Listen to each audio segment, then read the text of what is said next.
Oh man, this is the build that I was so excited to play on Monday until I saw the OPR announcement and it just put me in the dumps for a couple days. But today I rallied, I played, and honestly, I had a lot of fun. And I think that's the reason why I'm so upset that AGS is just mishandling this game so bad because it is crazy amounts of fun and there are super fun setups like this one that I absolutely love exploring and playing. So here we go, guys. This is the slow hammer. I know we did the haste hammer the other day with the Inferno staff. This guy is using deep freeze, and we have got literally no damage on the ice gauntlet. We are just taking advantage of the fact that we can do 15% more damage to a chilled target. And oh my god, man, hammer hits so crazy hard. It's just like the Inferno build. We have basically the same damage as the Inferno build, but a little bit more situational proc in order to get it to happen. But the survivability on this thing is absolutely nuts. Ice Gauntlet is just so good at keeping you from dying. Now, of course, I've got a ton of gameplay footage of this build for you guys to watch, about 10 minutes for today. And there is a build breakdown at the end of the video. And of course, there's a written guide linked down below if you guys want to see that. And last but not least, if you have an awesome fight that you want to see in the New World Top 5 Fights, feel free to send that to Kristofer at pvpnewworld.com. Best of luck to you guys. Now let's get into this commentary.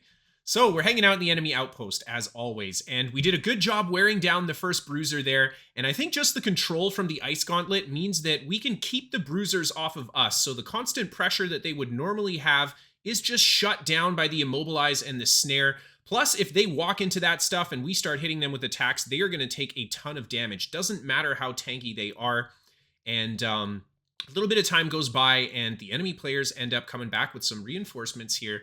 And I end up finding myself outside with this guy here. He decides he wants to trade with me. We do huge damage with our armor breaker there. And then I go for the gavel, a nice 5k smack. And this guy just stays aggressive. I keep the aggression up too. And we hit him with a nice little smack on the armor breaker to finish him off.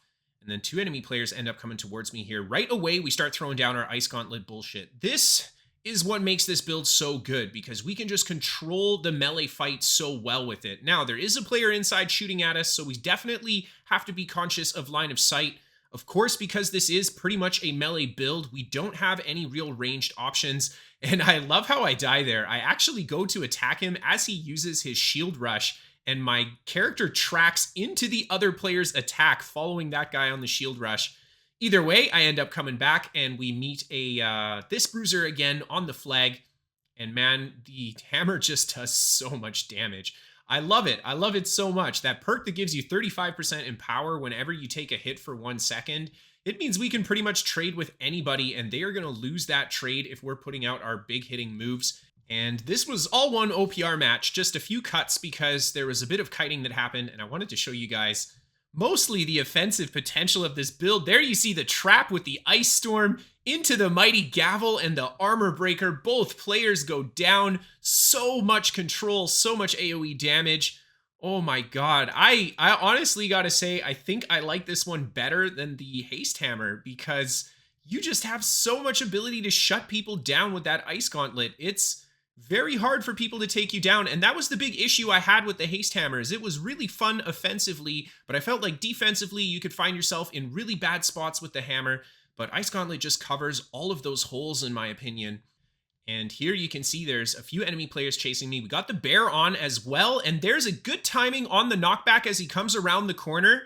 And this guy decides he wants to trade with the hammer at low health, almost an 8k mighty gavel, and down he goes. And I just pop my ultimate and I right away throw down my own ice crap to counter his.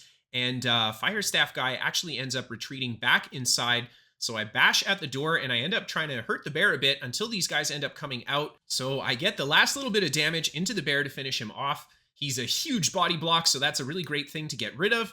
And now we've got 3 enemy players, one of them in healer. So that's always tricky, but look how much damage we can do. Oh my god.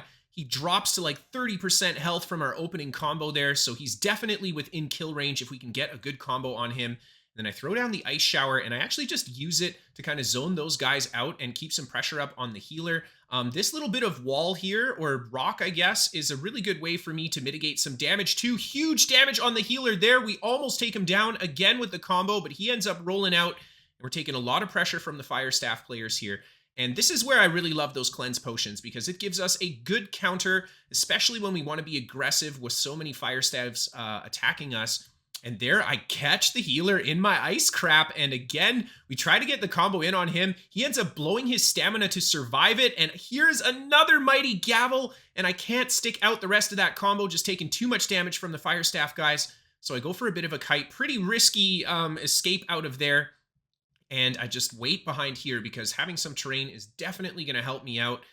And here we catch the healer with a lot of damage, and he makes a huge mistake pulling out the Void Gauntlet and trying to go aggressive instead of rolling away and healing himself. And we just punish him so quickly with the hammer damage. Oh my god. That deep freeze, man. It is deceptive how much burst this build has. And this is one thing that I've been doing a lot more on the hammer, and since we've got Ice Gauntlet on our other bar too.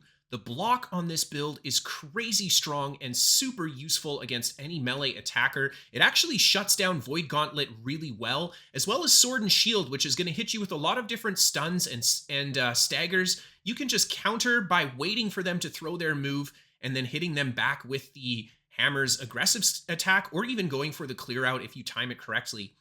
And here in this clip, you can see what it looks like when we're fighting a few different melee opponents. The Ice Gauntlet just zones everything out. It gives us that survivability that you can't have if you don't have a weapon that can just slow everybody down. And in this clip here, I actually had been fighting these guys for a couple minutes prior to where I started the clip. So these guys are well aware of how much damage and how punishing it can be if they get caught in the crap from this Ice Gauntlet. See how easily we can drop these guys' health. Oh my god, it's actually crazy the damage that this build has.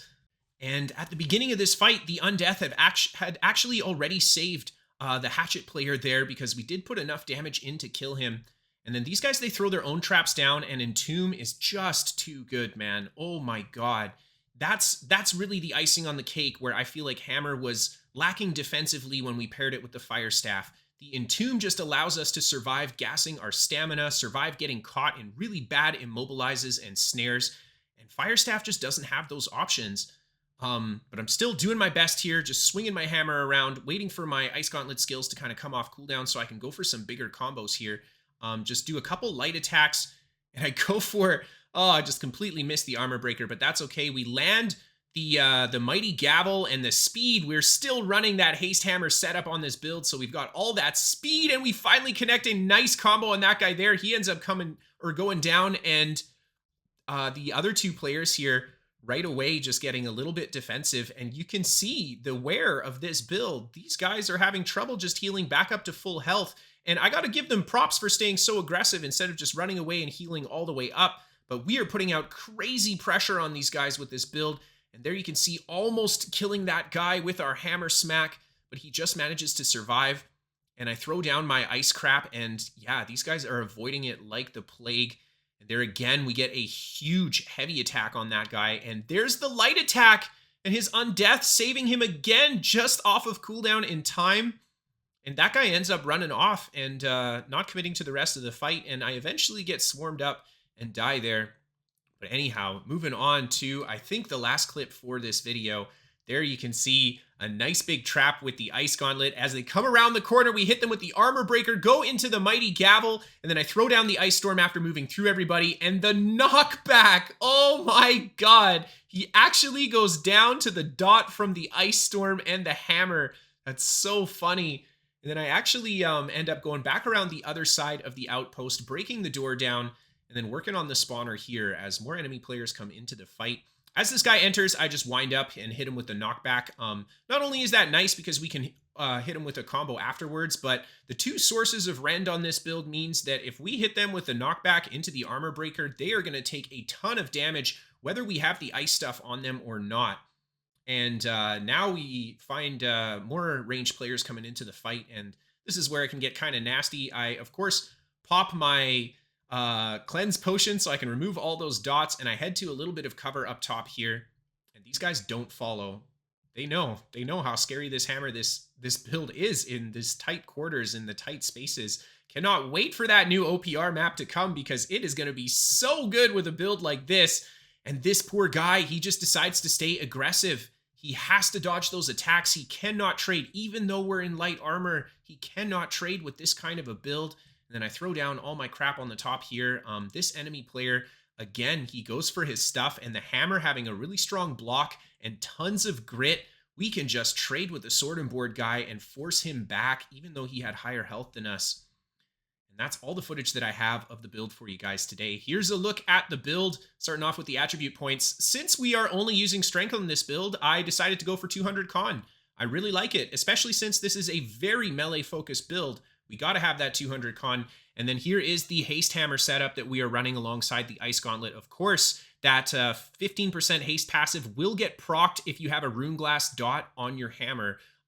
Any of the different dot gems work. I was running the chilled one this time. It did not, unfortunately, work with deep freeze. For deep freeze to activate, you have to have an ice gauntlet ability actually hit the target.